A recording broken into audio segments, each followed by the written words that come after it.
Hello, everyone. My name is Dr. Francis McCarthy, and I will be your history professor this semester.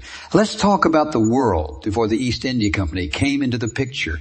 We're in the late 16th century here, and global trade is already bustling, but not as organized as it would later become. Europe is hungry for spices, pepper, cinnamon, you name it, and textiles from Asia. Why? Spices were not just for making food tasty.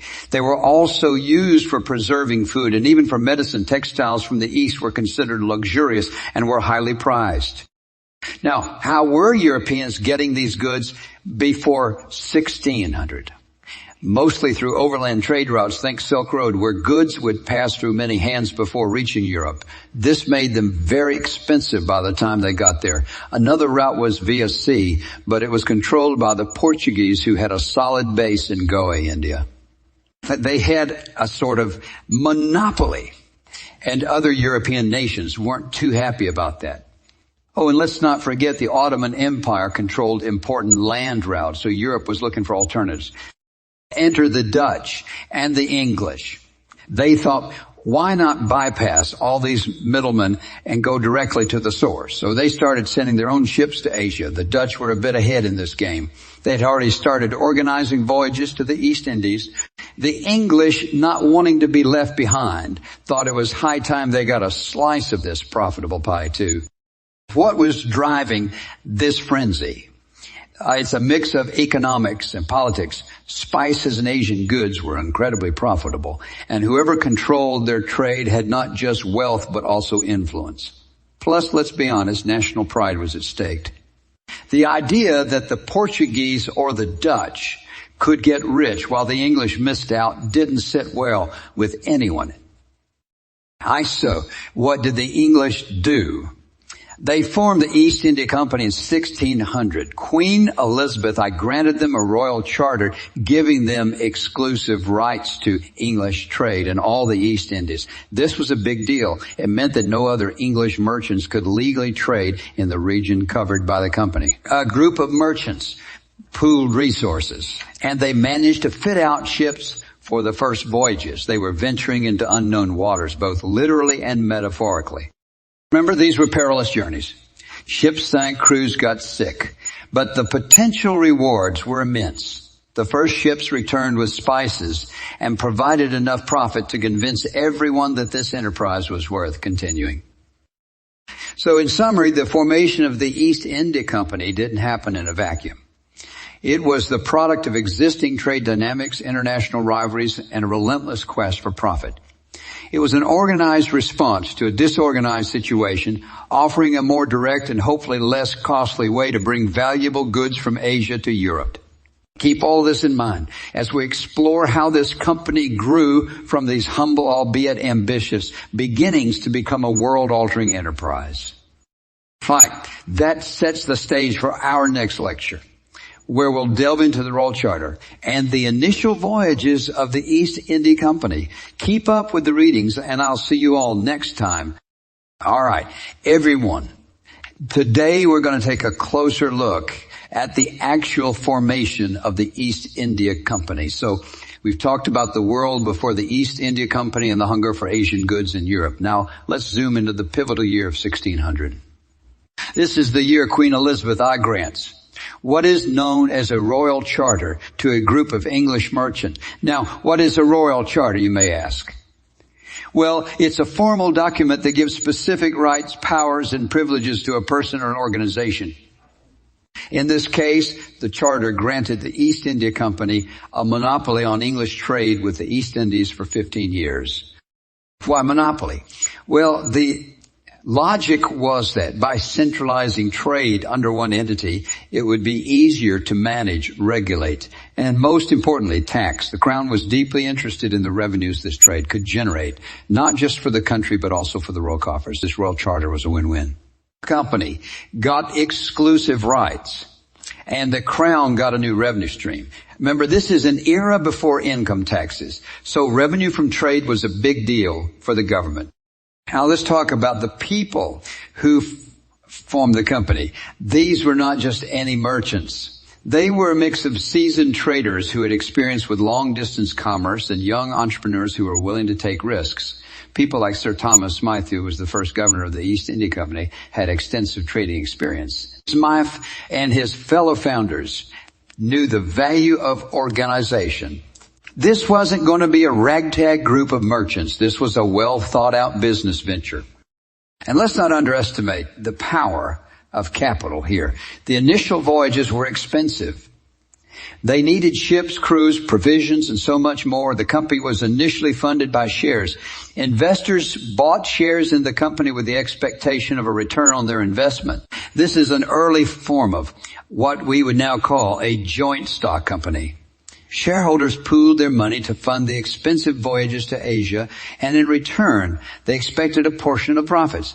And let me tell you, the profits from just one successful voyage could be enormous enough to cover the losses of 2 or 3 failed ones. The governance of the company was also revolutionary for its time. The court of directors, led by a governor, was responsible for making major decisions. Each shareholder had a say in the decisions, but their influence was proportional to the number of shares they held. This is a model that modern corporations still use. Think of it as an early form of corporate governance, balancing the interests of various stakeholders, from the crown to the individual merchant. Now, you might wonder, how did they communicate and make decisions when their ships and operations were months away? Well, they relied on a complex system of letters, agents, and representatives stationed at key points. These agents made real-time decisions based on the company's broader guidelines.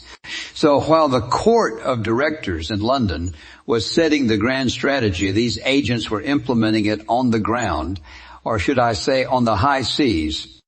In essence, the formation of the East India Company was not just about sending ships to Asia to bring back spices. It was a complex business venture that involved careful planning, substantial capital, intricate governance, and strategic alignment with national interests. It laid the groundwork for modern multinational corporations and set the stage for a new era of global trade, but also, as we'll see in future lectures, for global exploitation.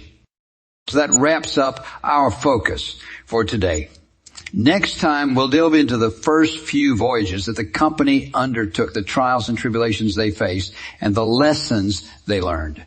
Keep up with your readings, as they will provide valuable context for our ongoing discussions. Continuing on, it's crucial to understand that the Royal Charter wasn't merely a permit to trade. It was a geopolitical tool. The Crown wasn't just allowing a commercial venture. It was essentially endorsing an enterprise that would extend British influence abroad. The Charter, in essence, laid the legal groundwork for what would become an empire built on mercantile capitalism. This raises the question, did the Crown foresee the expansive political power the company would eventually wield? The answer is likely complex, but what we can deduce is that the charter represented a melding of commerce and state interests in a way that was novel for its time. Now, about the governance structure, the Court of Directors was not just an administrative body. It was a proto-parliament for commerce. It had checks and balances, albeit skewed towards the wealthy shareholders. Governor, often a person of significant social and economic standing, had to navigate the interests of various shareholders while also keeping an eye on the national interest. This was governance, not just of a company, but of an enterprise that was in many ways a state within a state. The governance structure was a microcosm of the balancing act between commerce and political power. It was a precursor to how modern corporations interact with governments, often wielding significant influence, but also being subject to checks, regulations, and public scrutiny. Let's take a moment to consider the joint stock model. It might seem like a simple financial arrangement, but it was revolutionary. Why? Because it allowed the risks of international trade to be spread out over a large number of people. This wasn't just a financial innovation. It was a social one. It democratized investment to some extent, opening up the possibility for people outside the traditional aristocracy to participate in and benefit from global trade. However, it also introduced a new kind of inequality. Those who could afford more shares had more say at the company's affairs, reflecting societal inequities within the ostensibly democratic structure of the joint stock company. The joint stock model also had another significant implication. It created a sense of collective responsibility and collective benefit. This wasn't just Sir Thomas Smithy's venture or the Crown's venture. It was a British venture. The fortunes of the East India Company became tied to national identity, which had complex ramifications, especially when we get into the later periods where the company's actions led to colonial exploitation.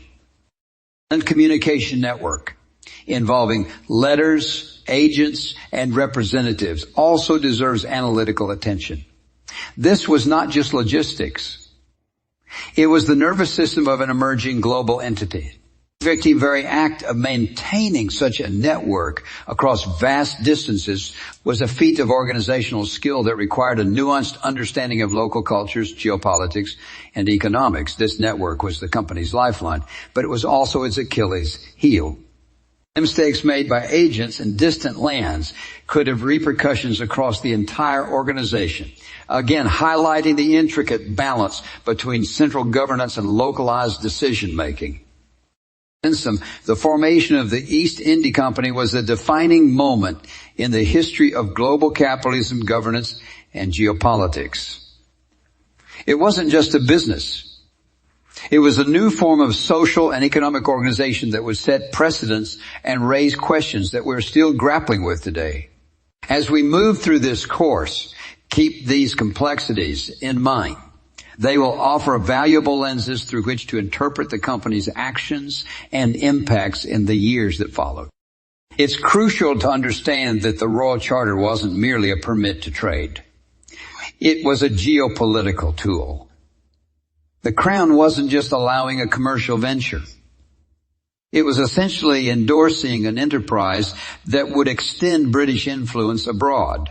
The Charter, in essence, laid the legal groundwork for what would become an empire built on mercantile capitalism. This raises the question, did the Crown foresee the expansive political power the company would eventually wield? The answer is likely complex. But what we can deduce is that the Charter represented a melding of commerce and state interests in a way that was novel for its time. Now, about the governance structure. The Court of Directors was not just an administrative body. It was a protoment for commerce. It had checks and balances, albeit skewed towards the wealthy shareholder. The governor, often a person of significant social and economic standing, had to navigate the interests of various shareholders while also keeping an eye on the national interest. This was governance not just of a company, but of an enterprise that was, in many ways, a state within a state. The governance structure was a microcosm of the balancing act between commerce and political power. It was a precursor to how modern corporations interact with governments, often wielding significant influence, but also being subject to checks, regulations, and public scrutiny. The joint stock model also had another significant implication. It created a sense of collective responsibility and collective benefit. This wasn't just Sir Thomas Smithy's venture or the Crown's venture. It was a British venture. The fortunes of the East India Company became tied to national identity, which had complex ramifications, especially when we get into later periods where the company's actions led to colonial exploitation.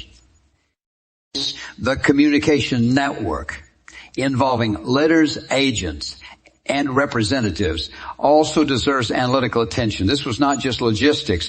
It was the nervous system of an emerging global entity. The very act of maintaining such a network across vast distances was a feat of organizational skill that required a nuanced understanding of local cultures, geopolitics, and economics. This network was the company's lifeline, but it was also its Achilles heel. Mistakes made by agents in distant lands could have repercussions across the entire organization. Again, highlighting the intricate balance between central governance and localized decision making. In sum, the formation of the East India Company was a defining moment in the history of global capitalism, governance, and geopolitics. It wasn't just a business. It was a new form of social and economic organization that would set precedents and raise questions that we're still grappling with today. As we move through this course, keep these complexities in mind. They will offer valuable lenses through which to interpret the company's actions and impacts in the years that follow. Next time, we'll be diving into the first voyages and the practical challenges the company faced in those early years. But for now, mull over these foundational aspects because understanding them will be key to grasping the East India Company's broader historical impact. And so, where were we? Yes, the Portuguese had a monopoly. Their naval technology was a force multiplier in their economic equation. Now let's talk about what we can call the Portuguese constraint. They had established fortified trading posts along the coast of Africa, in Goa, and in parts of Indonesia. These weren't just points of trade. They were essentially nodes in a network that maximized control over spice routes. Imagine it like a graph theory problem. Each node is a fort or trading post, and each edge represents a shipping route. Portuguese aimed to construct a minimum spanning tree, a subgraph that reaches all nodes with the least total edge weight, minimizing the cost of maintaining their monopoly. But a minimum spanning tree has a downside. It's fragile. If you sever a few key edges, the whole thing can fall apart. The English and the Dutch saw these vulnerabilities. Their aim was not just to establish their own roots, but also to disrupt the Portuguese network. This is classic game theory. A zero-sum game where the gain of one player results in the loss of another. Now, let's switch gears and talk about the financial instruments of the time. We mentioned the joint stock model in the previous lecture, but let's examine how it compared to other financial models of the time, like partnerships and sole proprietorships. In a sole proprietorship, the risk is entirely on one individual. In a partnership, it's shared but still limited to a small group. The joint stock model, however, allowed for risk diversification on an unprecedented scale. Let's get technical here. Now, if we consider each voyage as a random variable, with possible outcomes, being either profits or loss, the expected value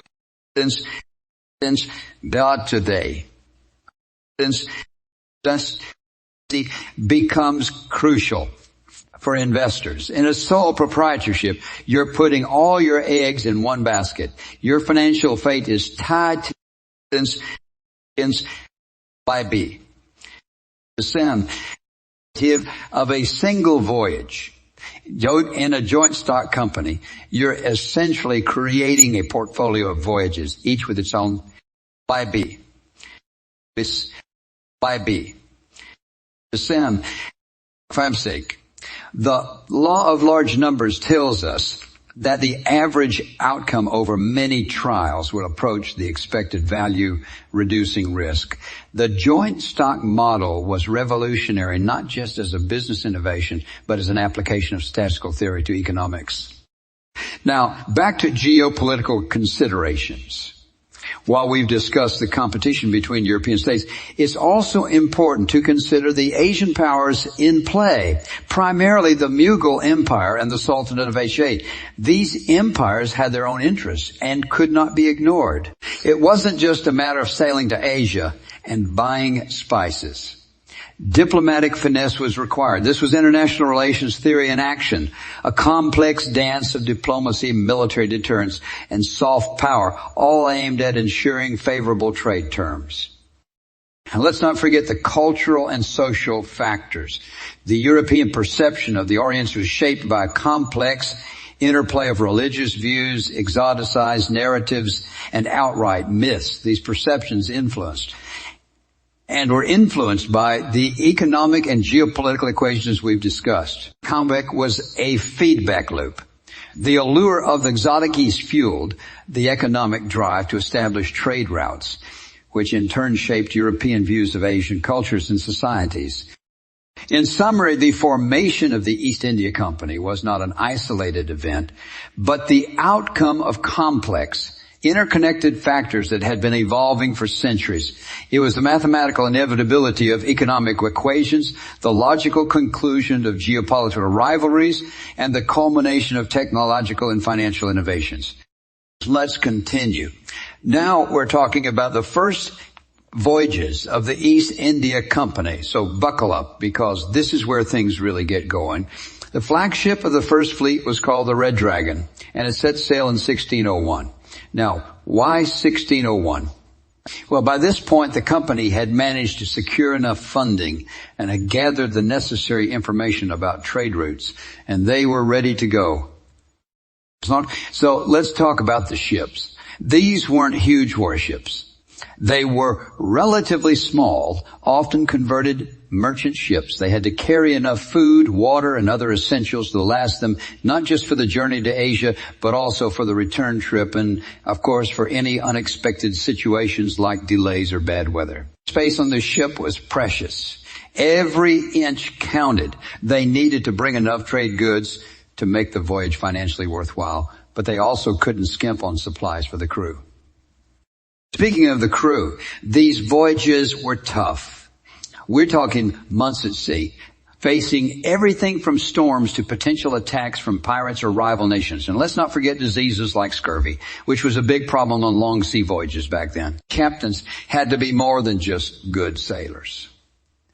They had to be good leaders, able to keep the crew focused and morale high. Now, what about the goods they were trading?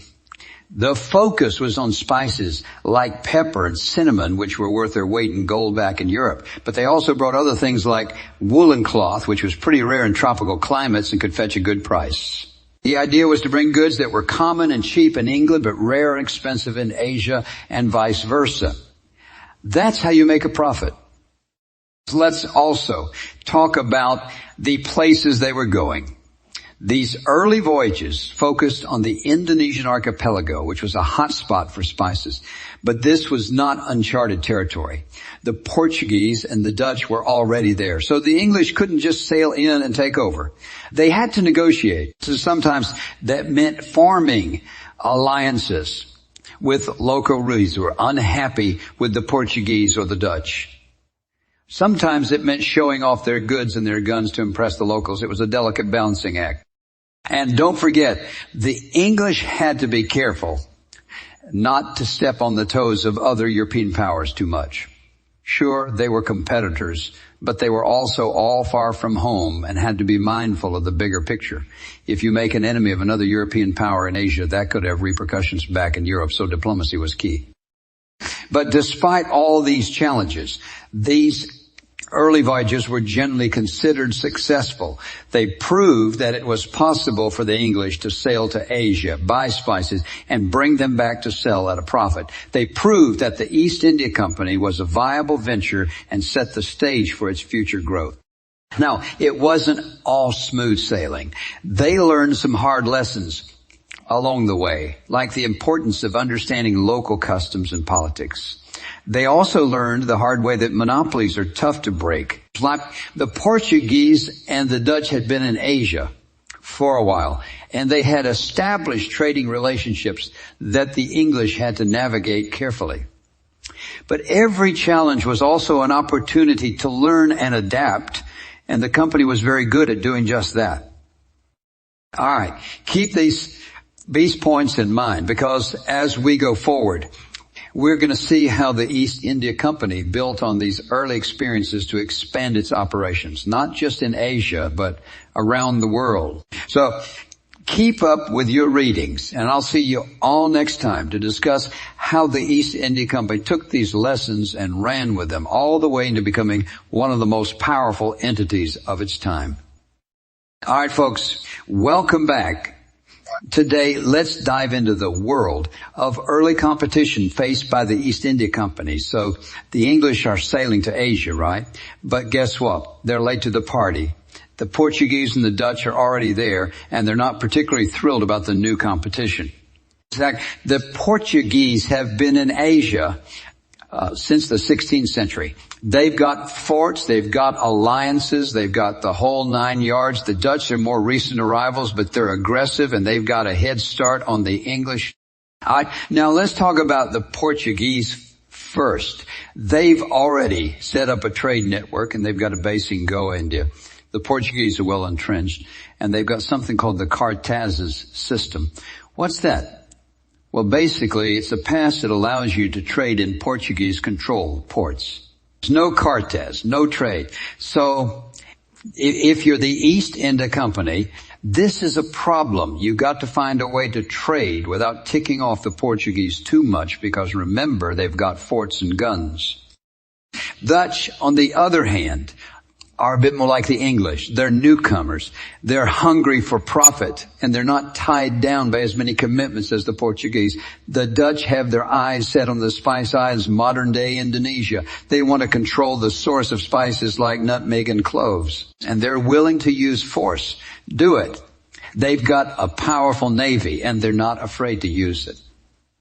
So how do the English navigate this? Carefully, very carefully. In the early years, they try to avoid direct confrontation. They focus on areas that are not yet under Portuguese or Dutch control. They go to places like Bantam in Indonesia where they can set up their own trading posts. But avoiding competition isn't always possible. For example, there's the Battle of Swali in 1612 near the port of Surrey in India. The English and the Portuguese go head to head, and it's a big deal because it's one of the first naval battles the company is involved in. The English win, and this gives them a foothold in India, which is huge. And it's not just about naval battles. It's also about diplomacy. The East India Company representatives are busy meeting local rulers, negotiating trade agreements, and sometimes playing the Portuguese and the Dutch against each other. They're also forming alliances. Sometimes these are formal alliances with treaties and all, but sometimes they're more like business arrangements, like you let us trade in your port and we'll provide you with guns. That sort of thing. This period of early competition sets the stage for what's to come. The East India Company learns valuable lessons about the importance of naval power, the intricacies of local politics, and the art of diplomacy. They're starting to understand that they want to succeed. They've got to be more than just traders. They've got to be strategists, diplomats, and sometimes even warriors.